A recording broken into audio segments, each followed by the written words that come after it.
Thank you very much, everybody. Appreciate it. This is a very big thing that we're doing. It's about fraud, having to do with all the fraud that's taking place in our country. And we have two people that are extremely brilliant and just very talented, and they're going to be put in charge. But I'd like to ask Will, if you would, to give a little description of what we're signing, the executive order, and then I'll ask JD to speak. Yes, sir.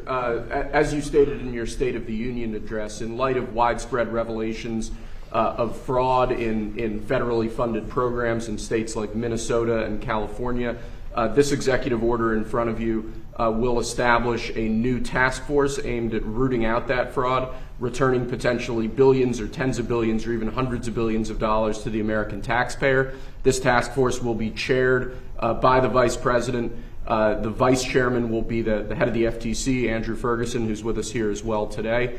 But this is going to launch a whole-of-government approach to rooting out the very serious problem of fraud in federally funded programs around the country.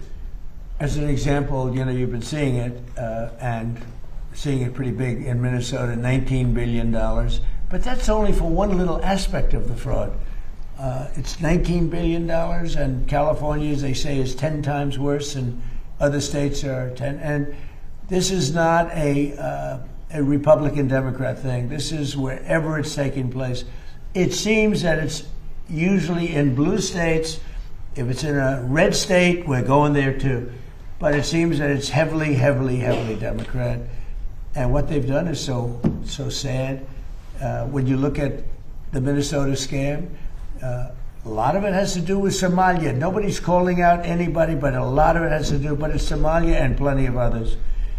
And I believe the governor is complicit. I believe Ilhan Omar is complicit. I believe that your attorney general is complicit. And if they are, you're going to hopefully find out about it, and you're going to have to do what you have to do.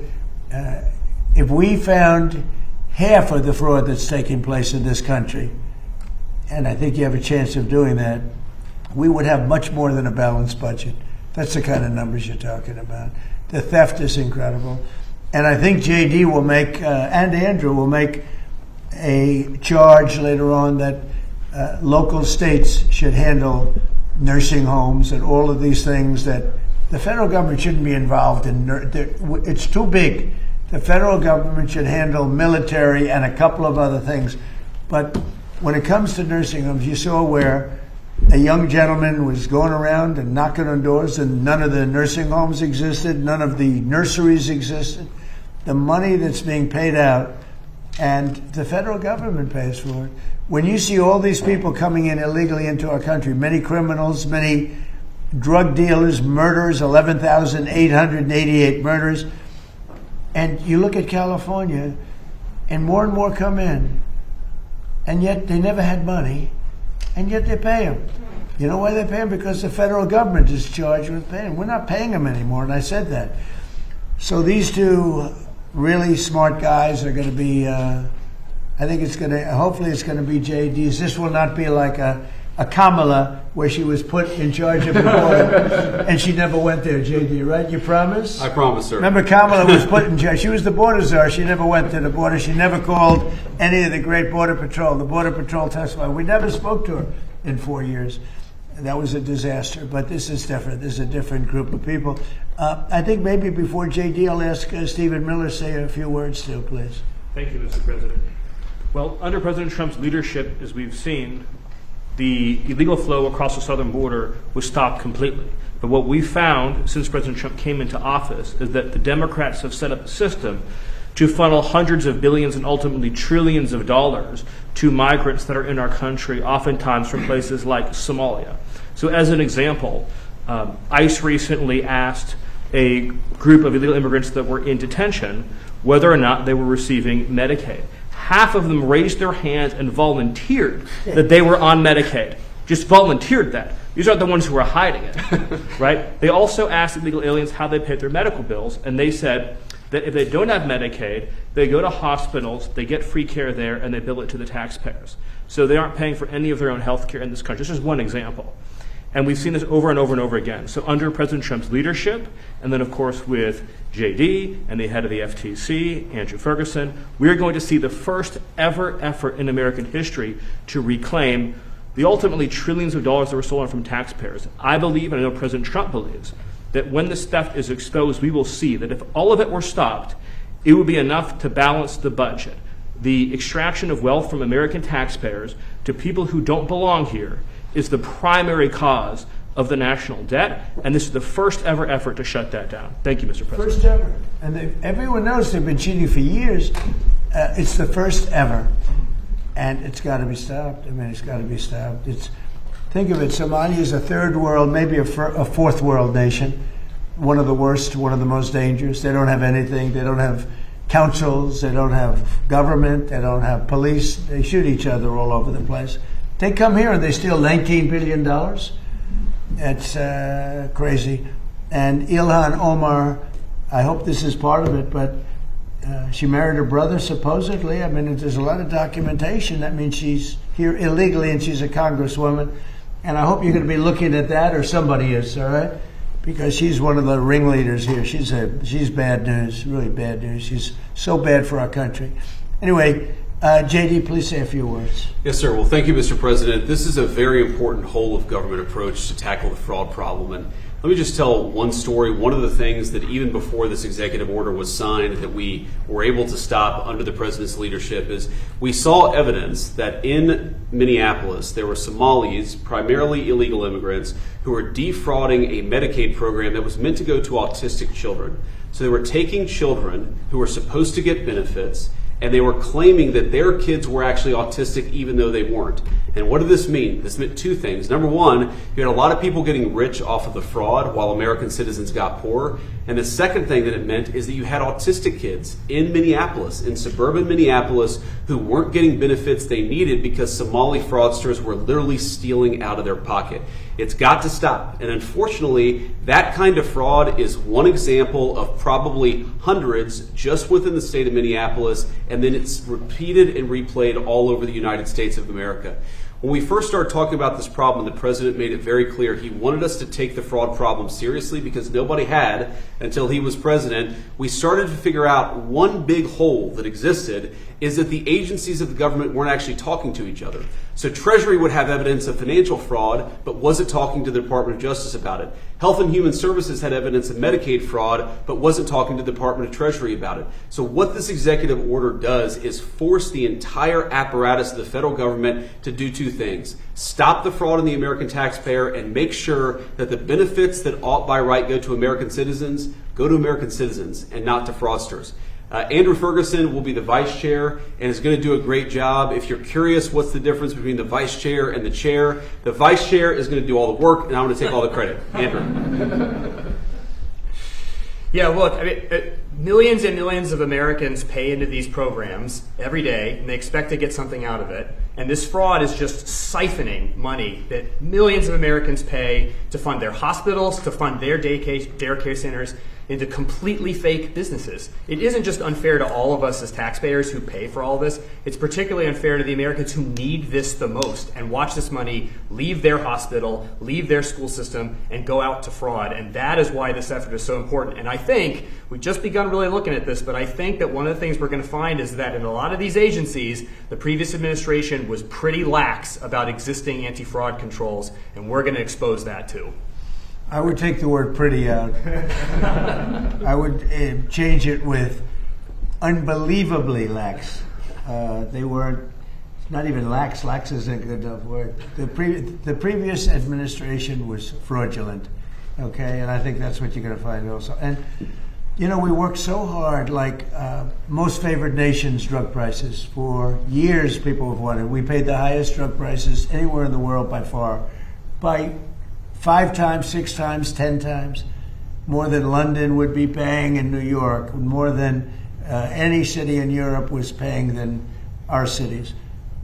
We would have a pill that would sell for $10 in Munich, in Germany, would sell for $10, and in New York it would be $130 or whatever. And we worked so hard, and we pulled it off. It's called Most Favored Nations. So now we went from by far the most expensive drugs anywhere in the world, prescription drugs, to the least expensive. And I had to get all the nations to agree, and I don't want to bore you with how I did it, but I did it. Everyone said it was impossible to do, including the drug companies, and we did it. And we worked so hard on it, and we're going to save so much money for the people. Your drug prices are going to be dropping at levels never even, by 50, 60, 70, 80% in some cases. But you work so hard, and then you see them stealing $19 billion. It's like in one pocket, out the other. And I think Andrew and JD, I think they have maybe one of the most important jobs. Maybe it could be one of the most important things that we're signing because Thank you, sir. because I really believe that they have an opportunity to do something so good for our country. People talk about balancing budgets. You can't balance a budget when people are stealing $19 billion and nobody's ever heard of anything like it. We had, I guess, in the same state, you went autism, where 4 or 5 years ago they spent $1 million, and now it's almost $400 million in just a few years. Well, autism didn't go up like that, and even the $1 million was probably a fraud. But it went from $1 million to almost $400 million in just a few years. These are crooked people. They basically said everybody in the state had autism. These are crooked, horrible people. And, I was elected with JD, Make America Great Again. That was and we can't have this stuff happening. Right. We have to be respected. And they left. So I'm going to sign this. We'll take some questions, but let me sign this first before I don't forget. Let's see. Before I decide not to, okay? Yes, sir. I don't forget not to, but maybe I'll decide not to. I would decide not to if I didn't think they could do the job. I would decide not to, but that'll be a terrible thing. I think they're going to find numbers, Andrew. I think you're going to find numbers that are far higher than you even think. And Andrew came to us. He said, "Sir, he's read the stories about Minnesota. We know California is many times worse, but Minnesota is terrible. They're all terrible. Those cities are terrible. New York is terrible." What's going on in Chicago, Illinois, with that slob of a governor is terrible. And the kind of money we're talking about is just country changing. It's country changing money. It's having a deficit to having a really profitable country where you can lower your taxes substantially for people. And I think you have an opportunity to do it. And I think you two guys are the right guys. If you guys can't do it, we've got a problem. Because nobody else will be able to do it. Yes, sir. So I'll sign, and then we'll take some nice questions from our wonderful media.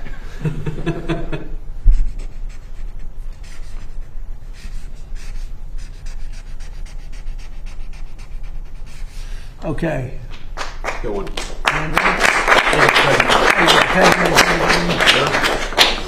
Here you go. Very important. That's a big deal. We've been working on this very long. Right? Yes, See, sir. right? Will? Yes, sir. Andrew, do you have a question? Yes, Mr. President. You said during your State of the Union that this type of fraud, the corruption, is the type of thing that can shred the fabric of a nation. Why do you suppose then that leaders in recent memory haven't looked at the systemic amount of fraud that's Because been they're taking crooked. place? And Because how much- they're crooked. They make money. They gain power. They use it for power. Like with the Somalians, they vote in a block, 100%. They make a deal with the Somalians. They all vote because they're on a gravy train.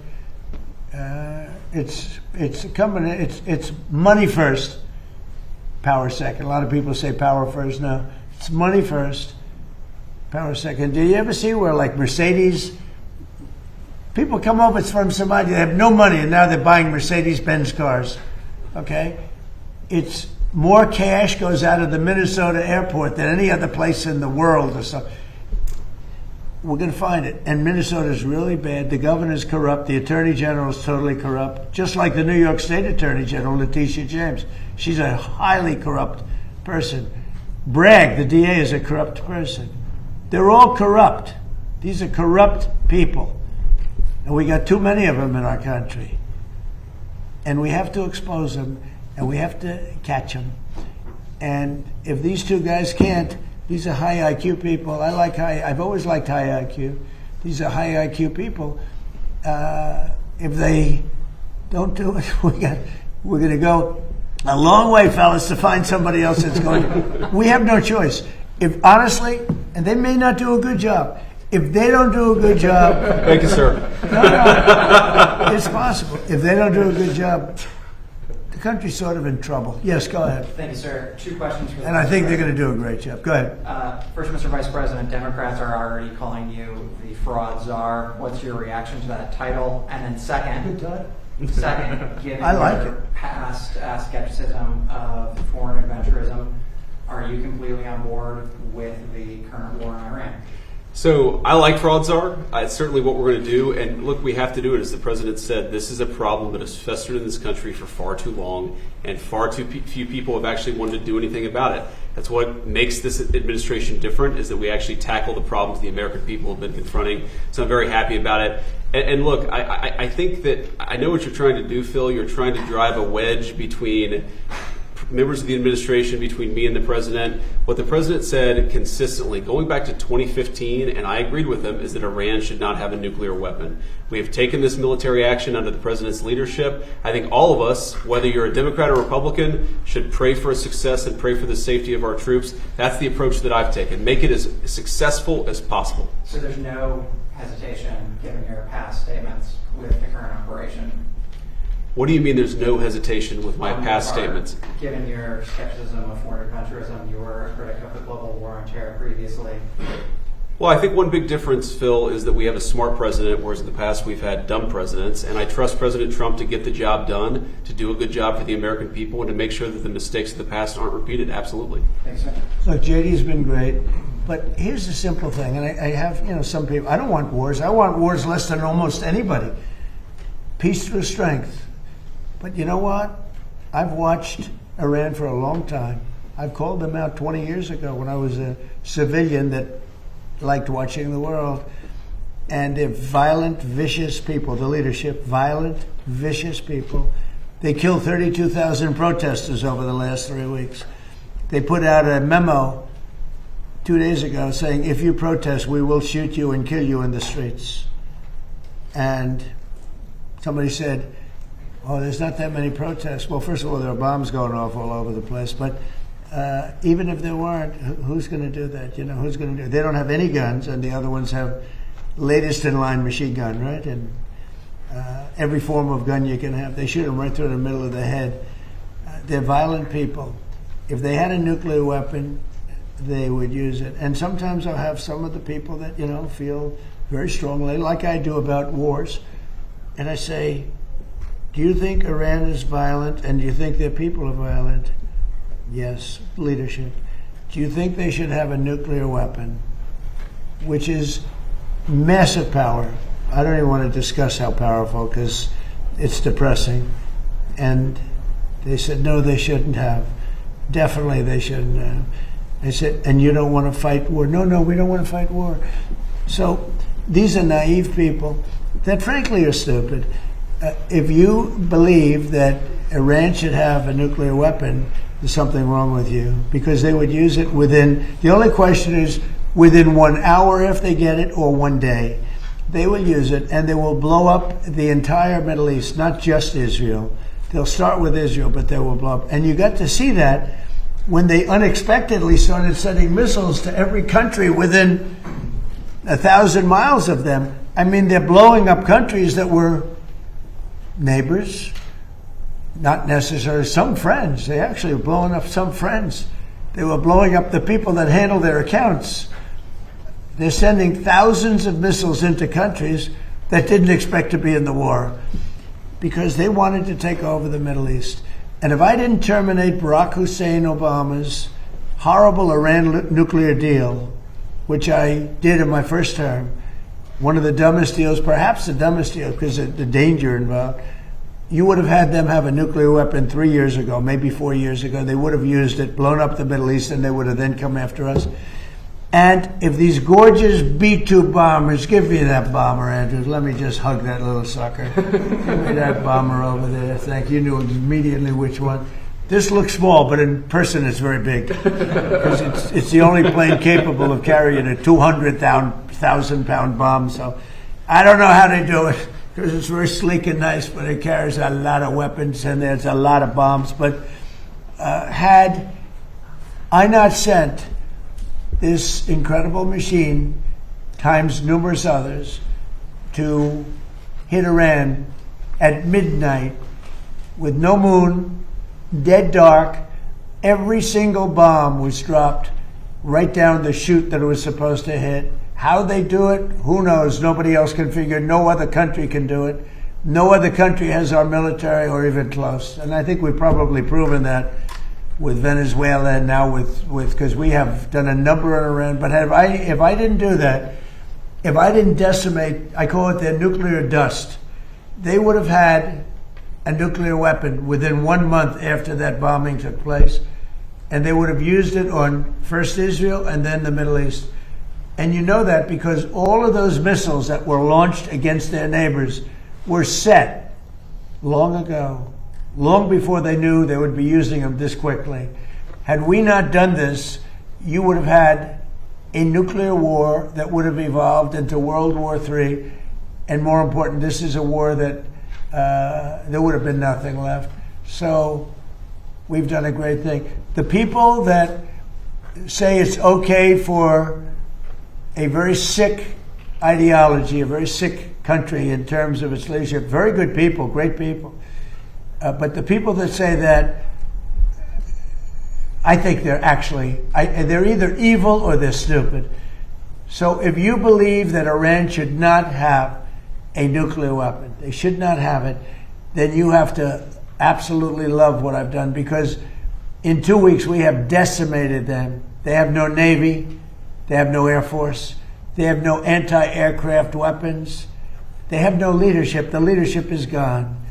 But then they set up a new leadership to go and name a new leader, and that leadership is gone. And now they think maybe the sun is gone.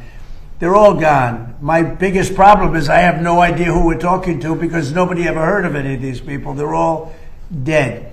But we did a job for the world, not a job for us, for the whole world. We took the worst country in 50 years and maybe longer from the ideological standpoint, a country that wanted to blow up the world, a country that is sick, and it has a religious fervor. And when you add religion, you know, people don't realize more people died in religious wars than every other war put together. And that's what you would have had here. And it was a terrible thing. I'm very proud of what we did. And I think JD understands better than most, if you give Iran a nuclear weapon, at least a very substantial part of the world would be blown up. And it'll be used almost immediately, yes. Thank you, Mr. President. You don't mind if I keep this here, do you? Isn't that a beautiful thing? You know, I used to look at it, and I said, it's a piece of art, but how can it be effective? It's so stealth. Think of it, Peter. 1 a.m, it flies in, and they say, sir, they're in Iranian airspace. And I say, oh, and I'm watching it from the Situation Room with a couple of other very smart people, including some good generals, real generals, not television generals. And all of a sudden you see that dive, they start diving, and you see him, 30,000, 20,000. Boy, I said, that was a lot. They went down fast to aim it. And they know they're coming, and they're smart, and they never saw them. And they're firing a little bit, but they don't know what they're firing at because they can't see a thing. And then you hear the biggest explosions that anybody's ever heard. Those are the biggest bombs. Outside of nuclear, those are the biggest bombs. And you say, what technology we have. What a great country. I built it, largely, I built it during my first term. I built it. I didn't know I'd have to use it this much in my second term. But we had an incompetent president. We had an incompetent administration. And if that group of people, in any form, whether it's Kamala, him, it doesn't matter, would have had another 4 years, we would have had no country left. Yeah, please. Thank you, Mr. President. You say you're doing a job for the rest of the world. In your conversations with your counterparts, are they thanking you? What are their conversations like when you talk about this military conflict that's taking place in Iran? Well, they should be thanking me because many of them get 90%. China, as an example, should be thanking us, but I don't expect to thank you, but they should be thanking us. Japan gets 95%, China 91%. Many of the countries, South Korea gets a tremendous percentage of their oil and therefore their energy from the Straits, or as they call it, the Strait. And they should be not only thanking us, they should be helping us. What does surprise me is that they're not eager to help. There are a couple. We'll be announcing some names soon. There are some that really were right up front. I would announce their name now, other than maybe they'd prefer it not being announced for whatever reason. I will say this: it's a lot easier to get people today than it was 2 weeks ago. 2 weeks ago, before we destroyed before we obliterated the country, before we took out, because they're down to about 8% of their missiles. They're down to a small portion of their drones, and we've demolished many of their factories where they make the missiles and the drones, and the rest are all following. Our military has been amazing. We hit Cork Island, took out every single thing on Cork Island except one thing. We left the pipes, because if we take out the pipes, it takes a long time to build them. And at some point, something's going to happen that's positive with respect to those pipes. But there are some countries that greatly disappointed me. And I'm the one that got them to pay from 2% to 5% of GDP, NATO. And I get along great with those countries in NATO, but I always said, the problem with NATO is we'll always be there for them, but they'll never be there for us. And when I hear the UK, which was sort of considered the Rolls-Royce of allies, right? When you say they were the oldest and they were going to be there, and I say it would be really helpful if you'd send over a couple of ships, and if you have some minesweepers, which they do, be very helpful. And the Prime Minister is a nice man. I think he's a very nice guy. He says, well, I'd like to ask my team. I said, you don't have to worry about a team. You don't have a team. You're the Prime Minister. You can make a decision. Well, I have to speak to my people. I said, you don't have to speak to anybody. So it was very disappointing. And then after we obliterated them, destroyed their military, the whole thing, and it became a much safer zone, he said, we're going to send over 2 aircraft carriers. I said, I don't want them anymore. I don't want them after we win. I want them before we start. I don't need your aircraft carriers after we've already won. So, those things are very disappointing. And you have to remember, we have 45,000 troops in Japan. We have 45,000 troops in South Korea. We have 50,000 troops in Germany. We defend all these countries. And then, do you have any minesweepers? And they say, well, would it be possible for us not to get involved? I've been saying it for a long time. This is the greatest thing to come out of this. We spend trillions and trillions of dollars on NATO to defend other countries. And I always said, but if it ever comes time to defend us, they're not going to be there. Many of them would not be there. And we're going to have to start thinking more wisely in this country. Some have been very good. 1 or 2 have been great. I'll tell you who the great ones are at the right time. But there have been some that were right up there, Peter. They were right up there. They wanted to do it so much. Go ahead, Peter. Thank you. You were talking about Iran a couple times today and what they did after Epic Fury began. You said they hit Qatar, Saudi Arabia, UAE, Bahrain, Kuwait. Nobody expected that. We were shocked. Are you surprised that nobody briefed you ahead of time that might be their retaliation? Nobody, no. The greatest experts, nobody thought they were going to hit. They were, I wouldn't say friendly countries. They were like neutral. They lived with them for years. Peter, they were going to take over the Middle East. They were going to knock out Israel with their nuclear weapon. But after we knocked out their nuclear potential weapon, they started building missiles, thousands and thousands of missiles. And they were going to do it with missiles while they developed. These are sick people. While they developed nuclear, somehow they were going to start at a different site, because that site was, you saw the site, the mountain. They were going to go into a certain area, which we know exactly where it is, and they were going to do that. And it's incredible what we've done. I tell you, the job we've done. Do you know, if I didn't terminate Barack Hussein Obama's Iran nuclear deal, you would right now, well, Israel would be gone. It would be incinerated, and probably the Middle East likewise. And remember, they have all of those missiles. And I heard they were sending missiles to UAE. I said, that's strange. You know, UAE is like the banker for Iran. They're like the banker. Qatar, their neighbors, they got along okay. Saudi Arabia. All of a sudden, Kuwait is getting hit. Bahrain is getting, all these countries are getting hit. There was no expert that would say that was going to happen. It's not a question of like, gee, should you have known? And if we did know, big deal. I mean, we have to do what we have to do. But we hit them so hard like nobody's ever been hit. We hit them very hard. And we've extinguished most of their missiles. We've extinguished most of their drones. We've extinguished most of the places where the missiles and the drones are built. We've fully extinguished 2 layers of leadership and probably a third, if you believe some stories. So we only have one thing, to have a little choke point, and they've used it very well for years, but it doesn't work.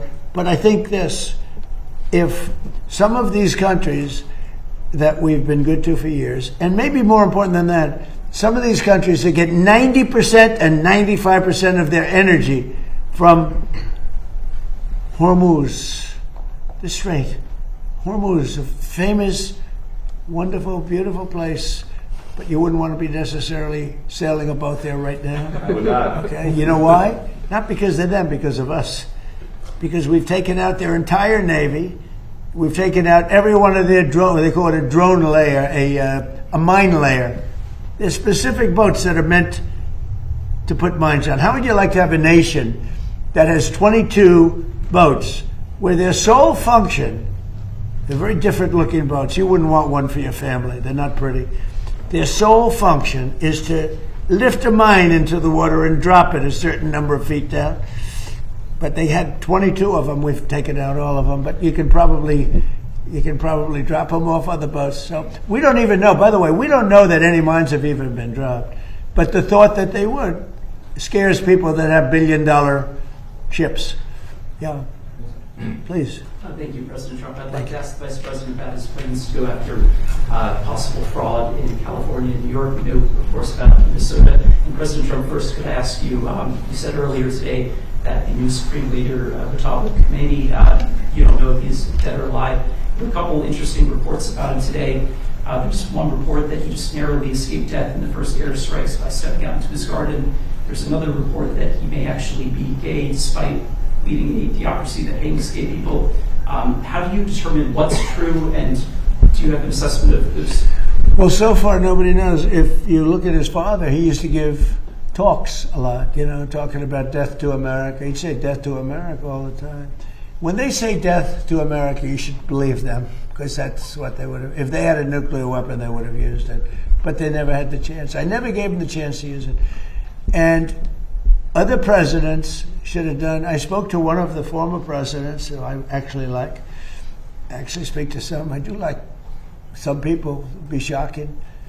And he said, I wish I did what you did. Could have done it. Other presidents, somebody should have done it. 47 years this went on. They call Iran the bully of the Middle East. And you could have never had the Abraham Accords. You could never have had peace in the Middle East. Now you're going to have peace. You could never do it with the dark cloud of a nuclear Iran. But Iran is a shell of itself. It's no longer a bully. It's the one that gets bullied. It's a bully that got beat up. We beat the crap out of them. And they deserve that. When you see a soldier walking down the street without his arms, or being helped down the street because he's got no legs, or his face is blown to smithereens with no legs and no arms, those two, no legs, no arms, and a face that got racked. That was done by roadside bombs. That's the favorite weapon of Soleimani, who I killed in my first administration.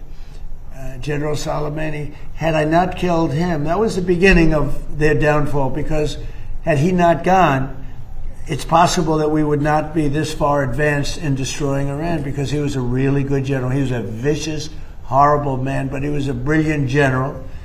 And he was looking to knock out 5 of our military bases at one time. And the man that died with him was his counterpart in Iraq. And they were working together. And they got hit real hard. And if that didn't happen, we would have had a problem. But maybe more importantly than that, he was really the mastermind behind it. And they never found somebody to replace him in terms of the genius.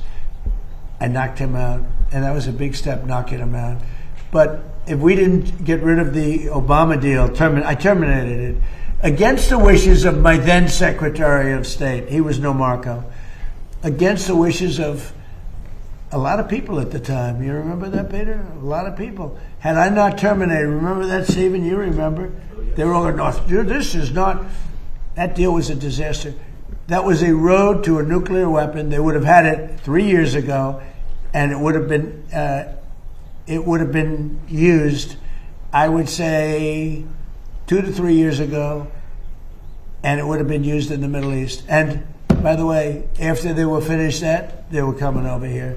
They never got a chance to do it. I just want to ask you about something very interesting that you've said twice today. That you talked to another former president Yeah, about I did. the Iran strikes. I did. Was it George W. Bush? No, Was it Bill Clinton? I don't want to say.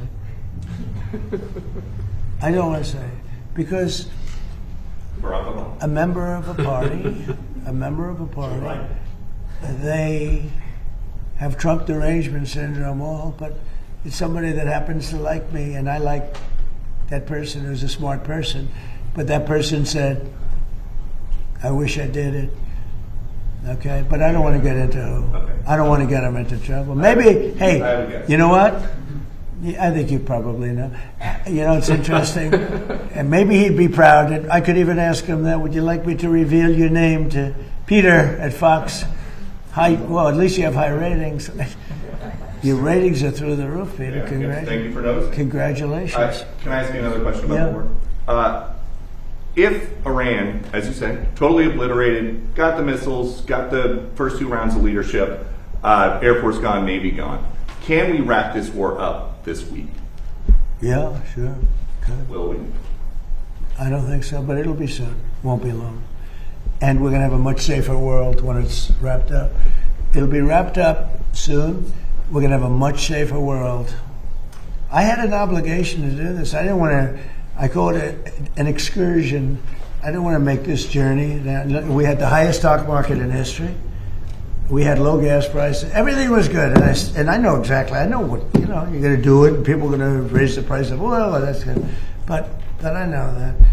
But that's a very small thing compared to allowing them to have, you want to see a stock market go down? Start letting them hit you with nukes, okay? I think, I said it this morning, I think it's a very small price to pay. And frankly, I thought it was going to go down much more, if you want to know the truth. I assumed that it was going to go down much more, only because people don't understand to a large, it's a big chess game at a very high level. It's a very high level chess, the highest. And I'm dealing with very smart players. These are smart people. They don't get there. You know, when you deal with some of these people, you're dealing with high level intellect, very high IQ people. These are not Jasmine Crockett and her group. These are smart people. These are really smart people, and violent people, and vicious people, and some very nice people. And some are very nice but violent. They turn violent. But you know what? If I didn't do what I did, we would have been hit. Number one, very important, was the termination of Obama's horrible deal. And number two, this beautiful plane hitting them 8 months ago, whatever it was, and taking out their nuclear capacity. That totally threw them for a loop. If they had that bomb at either time, 5 years ago or 7 months ago, if they had that bomb would have been used almost immediately. Mr. President, 2 questions on domestic policy, bringing it close to home. First of all, the Save America Act. What are you expecting this week when this vote takes place in the U.S. Senate? Will the Vice President's vote be necessary? I think it's imperative that it gets done. I'm not sure it is. You know, the Democrats have horrible policy. It's just incredible. but they stick together. It's the one thing they do. Their Supreme Court members stick together. Those appointed by a Democrat stick together. If Barack Hussein Obama appoints a member of the Supreme Court, that member never goes against him, and they're proud about it. They say, I don't give a damn if it's good or bad. That man appointed me, and I'm never going to let him down. I don't say that's right, wrong. I just say they stick together. Republicans go the opposite way. If Donald Trump appointed me, I'm going to show the world that I can be totally just and I can be independent of Donald Trump. He's not controlling me. And I don't want to control them. I just want to have smart decisions. They gave us a decision on tariffs the other day that won't change tariffs. I can do it a different way. I always knew I could do it a different way. This was a little quicker, a little easier, a little better. But they gave it a decision that could cost this country $500 billion to pay people back, because now I have to start the tariffs all over again. Very simple. And what happens with the money I've already collected? Why didn't they say, starting from now, go the other way? $500 billion, perhaps. It's so sad. But one thing about the Democrats, they stick together like glue. They impeached me twice for absolutely no reason, unanimously. Fortunately, the Republicans stuck together, and it was something. It was pretty wild. But the Democrats have horrible policy, transgender for everybody, open borders, men playing in women's sports. But the one thing they do have is they stick together, no matter how bad the policy. It's embarrassing to watch them try to defend it. And in a way, I say, as a Republican, in a way I say, thank goodness they have bad policy, because you'd never beat them. We have something in there now, the Save America Act.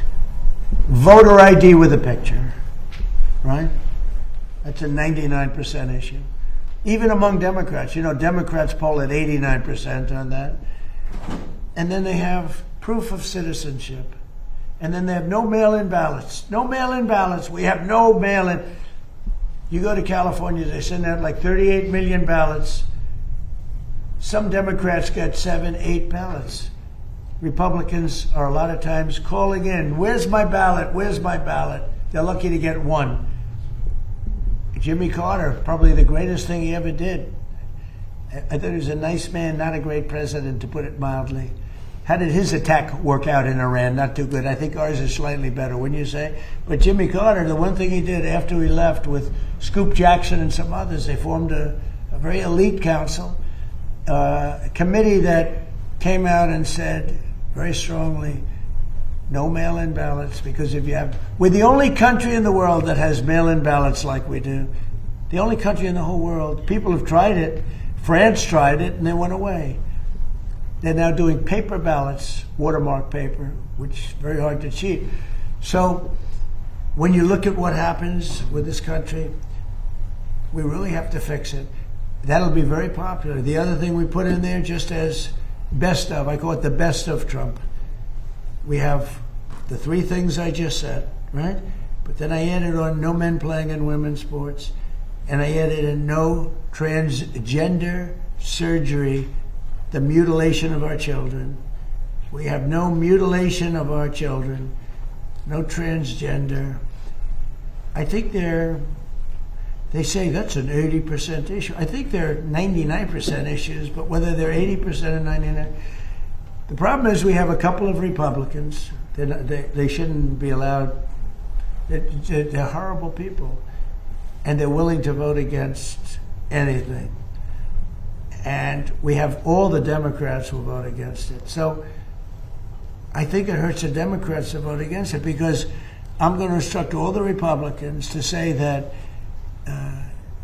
so-and-so that they're running against voted against the saving of our children from transgender mutilation, right? That's pretty unpopular. They want men in women's sports. That's pretty unpopular. They want voter ID, but the Democrats don't. Everybody wants voter ID. Everybody wants proof of citizenship. And most people don't want mail-in voting because they know it's a fraud. Touches too many hands. I mean, the postman gets it, this one gets it, that one. So these are all issues that are in the 90s to 100. I would say some are virtually 100%. And the interesting thing is they're that way not only with the Republic. I'm not talking about leadership. I'm talking about they're that way also, most importantly, with the people. The people of our country want voter ID. The people of our country want proof of citizenship. And that includes 88%, 89% of Democrats. And I think the Republicans, Eric Schmidt, Rick Scott, Tim Scott, I speak to so many of them, they all want it. I hope John Thune can get it across the line. He's trying. I mean, he told me this morning, I spoke to him, he's trying. I think it'll be a very, very bad thing for our country if they don't. We're just asking for basic things. Think of it. You can't have voter ID. Do you know in California, if you ask a person to show their identification, they have the right to put you in jail. If you're an official and you say, may I please see your identification, you're subject to going to jail. That's how crazy it's gotten. With a low IQ person, you know, because Gavin Newsom has admitted that he has learning disabilities. Honestly, I'm all for people with learning disabilities, but not for my president. I think a president should not have learning disabilities, okay? And I know it's highly controversial to say such a horrible thing. The President of the United States, Gavin Newsom, admitted that he has learning disabilities, dyslexia, everything about him is dumb. But then he looked at the audience and said, "But I'm smarter than you," or something like that. That was pretty stupid. So now on top of everything else, I call him a racist because it happened to be a black audience. I will tell you this. I think it was the worst interview I've ever seen of any human being in my life. Okay. Anybody else have any questions? Mr. President, on Iran, will it be necessary to use even a limited ground force to secure whatever nuclear material remains in Iran as part of that threat? Yeah. And secondly, have you made a decision? You mean to go in and get it? Yes, sir. Why would I tell you a thing like that? And secondly, You know, I can't say to reporters, "Sir, will you attack Carg Island? Will you occupy Carg?" They ask me these questions. And I don't want to be mean, but they're stupid questions. If any president answered those questions, they shouldn't be president. And secondly, sir, do you still plan to travel to Beijing at the end of this I don't know. We're working on that right now. We're speaking to China. I'd love to, but because of the war, I want to be here. I have to be here, I feel. And so we've requested that we delay it a month or so. And I'm looking forward to being with them. We have a very good relationship, but because of the war, there's no tricks to it either. It's not like, oh, gee, I'm waiting. It's very simple. We got a war going on. I think it's important that I be here. You know?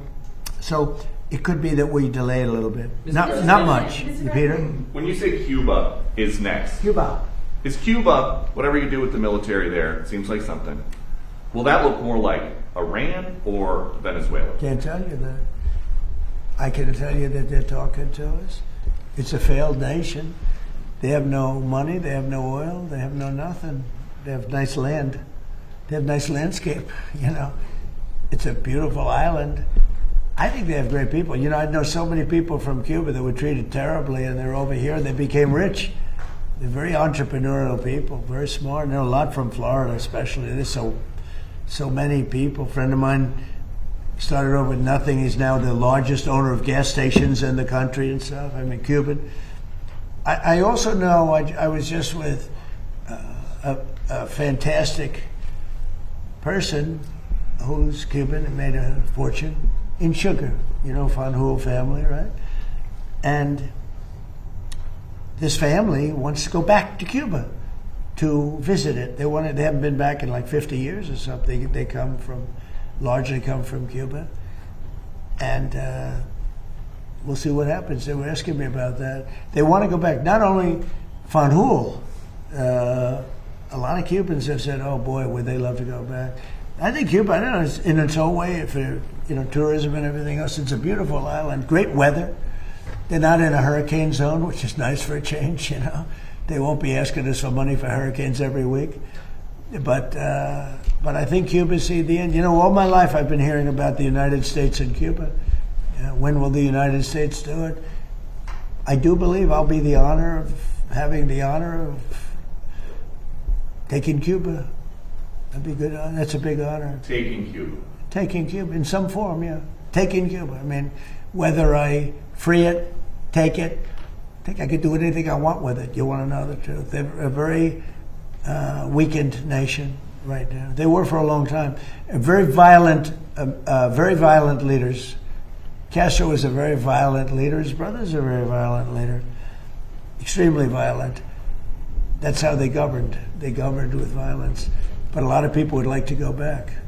Okay, one more question. A quick question on fraud for Vice President Vance. Mr. Vice President, you announced a couple of weeks ago in the EOB that the administration would be halting Medicaid payments to Minnesota until the state decided to take pervasive steps to root out fraud. Do you have an update to that specific situation? Do you think that could be a model moving forward for the task force for states that won't cooperate? So I don't have an update there. Dr. Oz is looking to it, trying to work with the authorities in Minnesota to try to figure that situation out. But yeah, I think there are two obvious tools that we have to stop the fraud that's happening against the American people. One is that when we see evidence of fraud, we stop the payments. Pretty simple, right? We know that the American people are being defrauded. Let's try to stop the payments and ensure that whoever's making these payments is actually complying with some basic due diligence and making sure that payments are going to the right place. I think the second tool, of course, we have, as the President mentioned, is we have law enforcement options. We know that some of this fraud is just bad. Some of it's criminal. We know that people are intentionally trying to defraud the American people. It's not just in Minnesota, it's all across the country. 99% is criminal. Yes, sir. So this is one of the reasons why DOJ is such an important part of this, is because we have to make sure that where we see criminal conduct, we actually prosecute it. And the President's talked about this a lot in the past. I don't need to repeat it, but it's worth noting that so many times when we find people engaged in really, really bad conduct, the local judge or the local grand jury tries to stop it. One of the cool things about what we're doing is we're trying to take some innovative steps to ensure that when we find criminal fraud, we can actually prosecute it all the way to the end. Mr. President. She wanted one question. She's over here, and you guys are over there. Where's your main camera? Is it this one? Which one is the main camera? Okay, good. Nice center, good. I thought it was that one. Thanks, Mr. President. Mary Margaret with Daily Wire, not CNN. We just wanted to ask about DHS, still not funded, but we reported earlier today that 80% of the primary task force that focuses on investigating terrorism is working without pay. So should that impact Democrats' decision to The fund Democrats DHS? aren't paying. The Democrats, we have a deal. They just said we're not going to pay. We're not going to do anything, and it's terrible. The Democrats are terrible. It'd be nice to get along, but for years this has been going on, not just with me. For years it's been going on. Different ideology, but also different tactics. Here we are, we're fighting big battles with a very tough enemy and winning nicely. And we're not allowed to have security in our country. It's crazy. The Democrats don't want to pay. These are bad people. These are not people that love our country, I can tell you that. They're very sick people. Thank you very much, everybody. Thank you. Thank you, sir. Thank you, guys. Thank you, Mary. Thank you, Press. Thank you.